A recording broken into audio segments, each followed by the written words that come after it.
இந்த பொண்ணு இங்கே 8 மாதம் ப்ரெக்னெண்ட்டாக இருக்கா. ப்ரெக்னெண்ட்டாக இருக்கும்போது இவளுக்கு ப்ளீட் ஆகுதோடனே உடனே ஹாஸ்பிட்டல் போயிடுறான். போனதும் அவளுக்கு அங்கே செக் பண்ணுறாங்க. செக் பண்ணதை பார்த்தா ஒன்றும் இல்லை, நல்லா இருக்குது பேபி அப்படின்னு சொல்கிறாங்க. அப்புறம் வேற ஒரு டாக்டர் வர்றாரு. என்ன டாக்டர் சொல்ல தயங்குறீங்கன்னா, இந்த மாதிரி இந்த குழந்தை பிறக்கும்போது நீ இருக்க மாட்டேன், ஏன்னா உனக்கு கேன்சர் இருக்குதுன்னு சொல்கிறாங்க. உடனே அவ்வளோ மனசை கல்லாக்கிட்டு அந்த குழந்தைக்கு 18 வயசு வரைக்கும் அவளுக்கு பர்த்டேக்கு என்னென்ன தேவையோ அந்த கிஃப்ட்லாம் வாங்கி அவங்க ஹஸ்பண்ட் கிட்ட கொடுக்குறா. ஃபர்ஸ்ட் பர்த்டேக்கு டெடிபர் கொடுக்குறா, செகண்ட் பர்த்டேக்கு க்ரீட்டிங் கார்டு, தேர்ட் பர்த்டேக்கு ஸ்டடி டேபிள், ஃபோர்த் பர்த்டேக்கு சைக்கிள், அப்புறம் 7th பர்த்டே எடுத்து பியானோ அவங்க அப்பா கிஃப்ட் பண்ணுறாரு. அது பிடிக்காம வாங்கி ஓடிடுறா. ஒரு நாள் அவங்க அப்பா என்ன பண்ணுறாங்கன்னா, அவங்க அம்மாவோட கல்லறைக்கு கூட்டின்னு போகிறாரு. அப்போ தான் அவளுக்கு ஃபஸ்ட் டைம் தெரியுது நம்மளுக்கு அம்மா இல்லை, இதுதான் நம்ம அம்மாவோட கல்லறை அப்படின்ட்டு நினைக்கிறான்.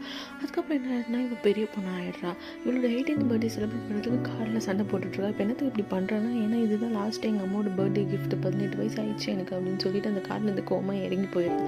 அப்போ ஒரு கார் இடிச்சிடுது அவளை. அப்போ அவங்க அம்மா காப்பாற்றுறாங்க. அவள் ரொம்ப சந்தோஷமாக ஆயிடுவான்.